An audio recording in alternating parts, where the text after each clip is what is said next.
Prime Minister Modi, the mighty incumbent, is up against a largely united opposition challenge in 2019. Now, a similar political circumstance has occurred twice before.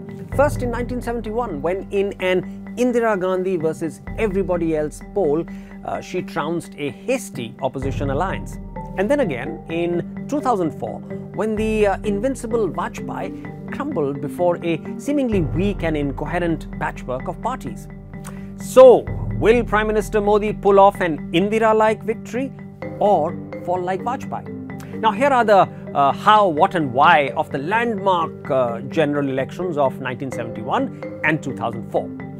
Indira Gandhi became Prime Minister in January 1966 after a traumatic half-decade in which India fought two wars, 1962 with China and 1965 with Pakistan, lost two iconic Prime Ministers, Jawaharlal Nehru in 1964 and Lal Bahadur Shastri in 1966, and battled 2 years of severe drought against a hostile American regime. In a sense, therefore, Indira was like the fall girl. She was also called Gungi Gudiya or Silent Doll, and this was a slur cast by her detractors. So she was a sort of fall girl for the powerful syndicate of older Congress stalwarts who thought they could manipulate her. But you know, she proved a deceptively shrewd risk taker. She split the Congress party on a radically socialist agenda, nationalization of private banks and general insurance, ceilings on urban property and income, and abolition of princely privileges. As her fiercely leftist politics caught the imagination of people, she dissolved the 4th Lok Sabha 1 year ahead of its term. Here are 5 tangents of the 1971 elections with the upcoming polls of 2019. 1. The opposition parties fought on the one constituency, one candidate principle, just as now.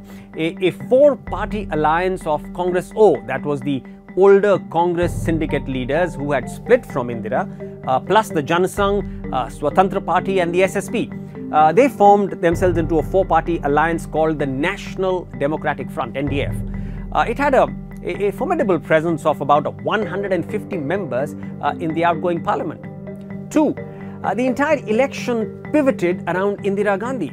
She cannily coined the slogan, "They say Indira Hatao," that's remove Indira. "I say Garibi Hatao," remove poverty. And she swept the polls, bringing the NDF down to a paltry 49 seats in the 5th Lok Sabha. Point number 3, like Modi, Indira Gandhi was an indefatigable campaigner. She is thought to have travelled 33,000 miles by air and road, addressing 252 regular and 57 wayside meetings all across the country. An estimated 20 million people attended her rallies. Now, point number 4. Indira's newborn Congress R made strategic alliances with regional titans like DMK in Tamil Nadu and CPI in Kerala. Now, this was a first for national parties tying up with regional forces. Finally, Gujarat. The erstwhile Congress O had managed to retain the state government under Hitendra Desai, but Indira Gandhi rapidly gained ground to wrest 11 of the 24 Lok Sabha seats. So now you think that there is an uncanny resemblance between Indira Gandhi in 1971 and what Prime Minister Modi is fighting in 2019? Wait, just check out what happened to another political heavyweight, that's Atal Bihari Vajpayee in 2004. Now here are 5 tangents of the 2004 elections with the upcoming 2019 polls. 1. The early opinion polls gave Vajpayee over 350 seats, exactly as has happened with Modi. As with Modi, his popularity was also consistently higher than the BJP's. Now, his jaunty confidence was very appropriately captured in the campaign slogan of "India Shining." But then the tide began to turn. A weak Congress struck state-level alliances with several parties. Now, in a very remarkable blow of arithmetic, the Congress got precisely the same number of votes in 2004, that's 10.34 crores, versus 1999, that's 10.31 crores, as did BJP. 8.65 crores in 1999 versus 8.63 crores in 2004. But the Congress, note this, but the Congress had fought on 36 less seats. These were left for allies. Therefore, astonishingly, it actually won 31 more seats to hit a match-winning 145. This is versus 114 in 1999 in the Lok Sabha. The BJP tally fell by 44 seats. As Modi is course-correcting now, even Vajpayee had begun to downplay India shining, and he also trotted out the stability card once adverse information began to pour in.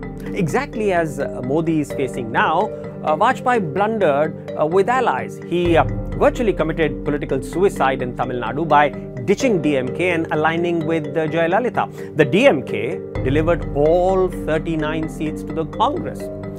Finally, there was the spectre of Gujarat. Vajpayee chose to gloss over the vicious riots of 2002. The Congress won 12 seats in the communally blighted state. This was its highest tally since 1991. And so the most astonishing upset occurred in India's polls. Vajpayee lost, Sonia Gandhi's Congress won. Now to the billion vote question. Will Modi win like Indira, who was an underdog, or lose like Vajpayee, who seemed unconquerable? You just have to watch this space.